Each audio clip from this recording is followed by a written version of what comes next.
오늘은 출애굽기 4장 24절에서 31절까지 말씀 보겠습니다. 우리가 그동안 모세의 5번의 거절과 하나님의 끈질긴 설득을 살펴보았습니다. 그리고 결론적으로 모세의 결단을 또 저희들이 보게 됩니다. 이제 모세는 사명을 감당하려고 짐을 싸서 가족들을 데리고 애굽으로 길을 떠났습니다. 그런데 이게 웬일입니까? 애굽으로 들어가는 국경 근처에 숙박을 하고 있는데 하나님이 모세를 죽이려고 찾아오셨다는 이야기가 오늘 본문에 나옵니다. 상당히 황당하고 이해하기가 참 어려운 내용입니다. 하나님께서 정말로 모세를 죽이기 위해서 찾아오셨을까요? 저는 그렇게 생각하지 않습니다. 죽이려면 무엇 때문에 계속 모세를 그동안 설득하셨겠습니까? 죽이려면 무엇 때문에 아론도 준비해 주시고 기적을 행하는 지팡이도 주시고 바로 왕에게 가서 할 말도 가르쳐 주셨겠습니까? 정말 죽이려고 찾아오셨다면 앞뒤가 내용이 잘 맞지 않습니다. 지금까지 출애굽기의 이 내용이 어떻게 흘러가냐 하면 하나님의 끈질긴 설득과 모세가 사명에 필요한 것들을 준비해 주시는 그 과정으로 지금 흘러가고 있습니다. 오늘도 그 연장선에서 살펴볼 필요가 있습니다. 하나님께서 그동안 많은 것들을 모세가 사역할 수 있도록 준비해 주시고 예비해 주셨죠. 오늘도 하나님께서 특별히 모세에게 준비해 주고 싶은 내용들이 있으셨습니다. 그동안 많은 것들을 준비해 주셨습니다. 장인 이드로의 마음도 움직여 주셔서 허락해 주셨죠. 또 가족들도 동의를 해줬습니다. 십부라가 동의하지 않는다면 어떻게 같이 갈 수 있겠습니까? 애굽에서 모세의 목숨을 찾던 자들도 다 죽었습니다. 모세의 걱정거리도 다 없애주셨어요. 말주변이 없다고 하던 모세의 약점도 말 잘하는 아론을 예비해서 준비해 주셨습니다. 바로 왕을 만날 때 해야 할 말들도 다 가르쳐 주셨어요. 여기까지 보면 사역에 필요한 모든 것들이 다 준비된 것처럼 보입니다. 근데 하나님께서는 not yet, 아직 준비하지 못한 것들이 몇 가지 있으셨습니다. 그래서 찾아오신 거예요. 이것을 준비하지 못하면 모세야 너는 죽게 된다. 굉장히 심각한 것을 오늘 본문에서 말씀하고 있습니다. 이것을 준비해야 돼요. 그게 뭘까요? 첫 번째는 할례입니다. 이거는 하나님이 준비해 줄 수 없는 영역입니다. 스스로 부모가 자녀에게 할례를 행해 줘야 돼요. 하나님은 자식이 태어나면 8살 때 할례를 행하라고 명령을 하셨습니다. 이거는 아브라함에게 약속한 언약입니다. 영원히 지켜야 합니다. 그래서 유대인들은 자식이 태어나면 8일째 반드시 할례를 행했습니다. 그래서 하나님의 백성이 되었다는 표를 그 몸에 지니고 살게끔 하신 거죠. 그런데 모세는 두 자녀를 두었죠. 게르솜하고 엘리에셀입니다. 게르솜은 할례를 행했습니다. 근데 엘리에셀을 오랫동안 할례를 행하지 않은 겁니다. 하나님이 모세를 죽이려 하자 이 모세의 아내 시보라가 행동을 합니다. 뭘 하죠? 아들에게 할례를 행한 거예요. 24절부터 26절까지 읽어보겠습니다. 길을 가다가 숙소에 있을 때 여호와께서 그를 만나사 그를 죽이려 하신지라. 시보라가 돌칼을 가져다가 그의 아들의 포피를 베어 그의 발에 갖다 대며 이르되 당신은 참으로 내게 피난편이로다 하니 여호와께서 그를 놓아주신지라. 여기 보시면 지금 하나님께서 죽이려고 나타나신 이유가 아들의 할례 때문인 것을 알 수 있습니다. 결론적으로 보면 하나님께서 모세를 죽이려는 것을 멈추셨어요. 할례가 문제의 원인이었다라는 뜻이죠. 이 할례를 행함으로 문제가 해결이 되었습니다. 그렇다면 시보라는 어떻게 할례를 행하는 것이 이 죽음의 문제를 해결하는 것임을 알았을까요?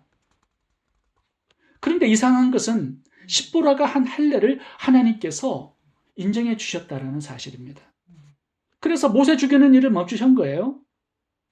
모세가 죽지 않고 살 수 있었던 그 비결, 할례 때문입니다. 하나님께서 나타나신 이유 뭘까요? 할례의 목적이 있었던 겁니다. 하나님은 왜 모세가 출애굽의 사명을 감당하기 전에 이 할례의 문제를 다루셔야만 했을까요? 중요하기 때문이죠. 죽음과 생명을 갈라놓는 굉장히 중요한 문제이기 때문에 지금 하나님께서 나타나신 것입니다. 이 할례는요, 아브라함과 맺은 언약입니다. 제가 박스 안에다가 기록해 놨습니다. 너희 중 남자는 다 할례를 받으라. 이것이 너와 너희의 후손 사이에 지킬 내 언약이니라.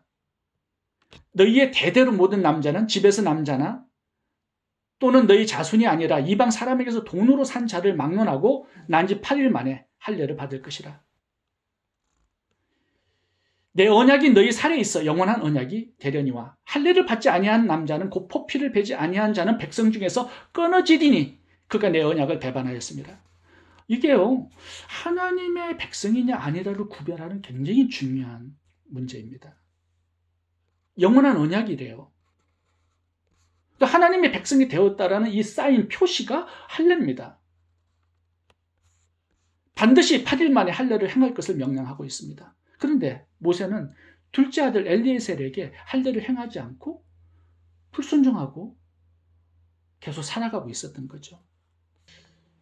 이 할례 의식이 왜 이렇게 중요하냐 하면 출애굽을 앞두고 출애굽 12장에 그 중요성이 나와 있습니다.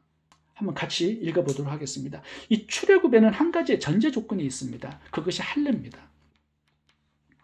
44절부터 읽어보겠습니다. 각 사람이 돈으로 산 종은 할례를 받은 후에 6월절에 이 떡을 먹을 것이며 너희와 함께 거류하는 타국인이 여호와의 6월절을 지키고자 하거든 그 모든 남자는 할례를 받은 후에야 가까이 하여 지킬지니 본토에게나 너희 중에 거류하는 이방인에게 이 법이 동일하니라 하셨으므로 온 이스라엘 자손이 이와 같이 행하되. 이렇게 보시면 출애굽 이전에 하나님께서 할례를 행하라고 명령을 하셨습니다. 그래서 온 이스라엘 자손들이 할례를 받지 않은 자들은 다 받았습니다.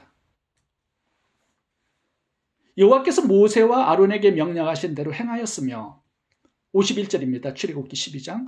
바로 그날에 여호와께서 이스라엘 자손을 그 무리대로 애굽 땅에서 인도하여 내셨더라. 이제 할례를 다 행한 다음에 어린 양의 피를 뿌리고 이제 출애굽을 하게 되었다라는 뜻입니다. 그 누가 출애굽을 할 수 있느냐? 할례를 받은 하나님의 백성들입니다.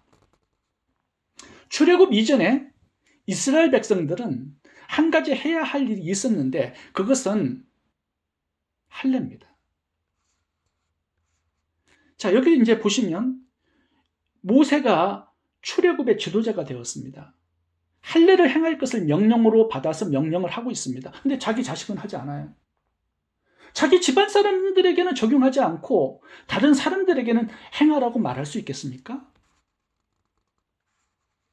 그게 안 되는 거죠. 자기 가정도 책임지지 못하고 있어요. 자기 자녀들도 책임지지 못하고 순종하지 못하고 있어요. 어떻게 사역자가 될 자격이 있겠습니까? 오늘 본문에 보시면 엘리에셀이 할례를 받지 않았는데 하나님은 그 아들을 죽이는 게 아니라 아버지를 죽이려고 찾아왔습니다. 심판의 대상이 부모예요.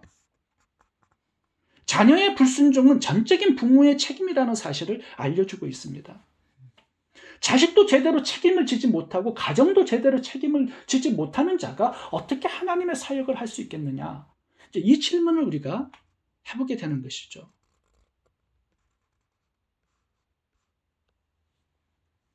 하나님은 어떤 위대한 사역, 어떤 업적을 남기는 것보다 한 가정을 먼저 책임지고 자녀들을 하나님의 언약의 자녀로 만드는 것을 우선적인 사명으로 말씀하고 있습니다. 자녀를 언약 백성으로 만드는 것, 그 순종이 어떤 사명보다도 앞서야 한다라는 것이죠. 주어진 사명이 엄청난 것이라 할지라도 내 자녀 하나를 하나님의 언약의 백성으로 만들지 못한다면 그 엄청난 위대한 사명이 무슨 소용이 있겠습니까? 하나님 보시기에. 자녀를 하나님의 자녀로 만드는 데 실패한다면 그 핏값을 부모에게 찾겠다라는 것을 오늘 모세에게 교훈하고 있습니다. 이 신약시대에는 할례가 침례로 바뀌어집니다. 예수님을 믿고 하나님의 자녀가 되었다는 이 표를 내 몸에 두는 것, 그게 침례입니다. 마태복음 18장에 보시면 이 복음의 사역 속에 침례를 명령하고 있습니다. 여러분, 침례 안 받으신 분들은 침례 받으시고 자녀들에게도 예수님의 복음을 전해서 이 침례의 명령에 순종할 수 있도록 도와줄 수 있기를 바랍니다. 두 번째, 오늘 본문에서 또 하나 중요한 교훈이 있습니다. 그것은 핏부림입니다. 23절과 24절을 보겠습니다. 내가 내게 이르기를 내 아들을 보내주어 나를 섬기게 하라 하여도 내가 보내주기를 거절하니 내가 내 아들 장자를 죽이리라 하셨다 하라 하시니라. 모세가 길을 가다가 숙소에 있을 때 여호와께서 그를 만나사 그를 죽이려 하신지라. 여기 보시면 하나님께서 죽이려고 하신 사람은 두 사람입니다. 모세뿐이 아니에요. 첫 번째는 애굽의 바로 왕의 장자이죠. 23절을 봐보세요. 죽이겠다고 하는 그 대상이 바로 왕의 장자와 24절에 보시면 모세, 이 두 사람이 나옵니다. 근데 결론적으로 보면 바로 왕의 장자는 죽었어요. 근데 모세는 살아납니다. 그 차이가 무엇일까요? 오늘 본문에서 하나님께서 그 부분을 좀 가르쳐 주기를 원하시는 것입니다. 바로 왕의 장자가 죽은 이유가 뭐죠? 바로 왕의 완악함 때문이죠. 하나님의 장자인 이스라엘을 보내주지 않으면 하나님께서 바로의 장자를 죽이시겠다고 말씀하고 있습니다.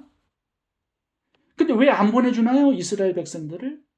어제 본문 21절에 보면 바로 왕의 마음이 완악하여라는 구절이 나옵니다. 강팍했습니다. 얼마나 완악하고 강팍했냐면 하나님께서 10가지 재앙을 줘도 끄떡하지 않습니다. 보통 한두 가지 재앙을 받으면 하나님의 살아계심을 깨닫게 되고 보게 되고 하나님께 굴복하게 되는데 이 바로왕은 얼마나 완악하든지 10가지 재앙을 쏟아 부어도 이스라엘 백성들을 보내지 않았습니다. 이 바로왕이 끝까지 굴복하지 않고 11번째 도전을 합니다. 출애굽을 했는데 홍해까지 따라와요. 모든 군대를 이끌고. 홍해에 바로왕의 군대가 다 수장되어 죽기 전까지는 항복하지 않았습니다. 지속적으로 반역하고 끝까지 하나님을 대항하여 싸웁니다. 이 완악한 마음 때문에 바로왕의 장자가 죽고 애굽의 모든 장자들이 죽고 바로의 모든 군대들이 다 죽은 것입니다. 그런데 오늘 본문의 모세도 죽을 뻔했습니다. 그 이유는 뭘까요? 할례를 행하라는 하나님의 말씀의 지속적인 거역함, 불순종 때문입니다. 말씀에 대한 불순종은 두 사람 다 동일합니다. 그런데 중요한 것은 오늘 본문에서 모세와 십보라는 하나님의 말씀에 순종했다라는 사실이죠. 마음을 바꾸었습니다. 이것이 생명과 죽음의 차이를 만들어내는 것입니다. 계속 완악한 마음으로 하나님을 거역할 것인가? 아니면 깨달음을 주실 때, 경고를 주실 때 마음을 바꾸어 순종하고 하나님께 항복할 것인가? 오늘 본문의 결론은 모세는 다시 살고 생명을 얻었습니다. 할례에 순종한 것뿐만 아니라 한 가지가 더 나옵니다. 십보라가 이제 할례를 행했습니다. 그 다음에 또 하나의 행동이 나오는데 그 피를 가지고 모세의 발에 뿌린 겁니다.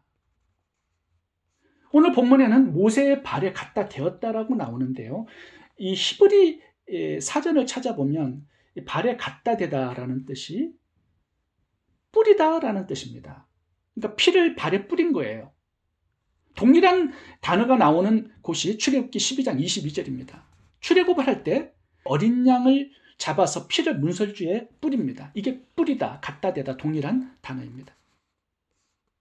출애굽 때 모든 장자들이 다 죽는 재앙에서 진짜로 죽은 사람이 있고 생명을 구하고 살아난 사람들이 있습니다. 그 차이는 어린 양의 피를 뿌렸는가 아닌가, 이 차이입니다. 하나님께서 모세를 죽이려고 찾아오셨는데 무엇을 가르쳐 주시려고 하는 것입니까? 죽음의 심판을 넘어가는 비결입니다.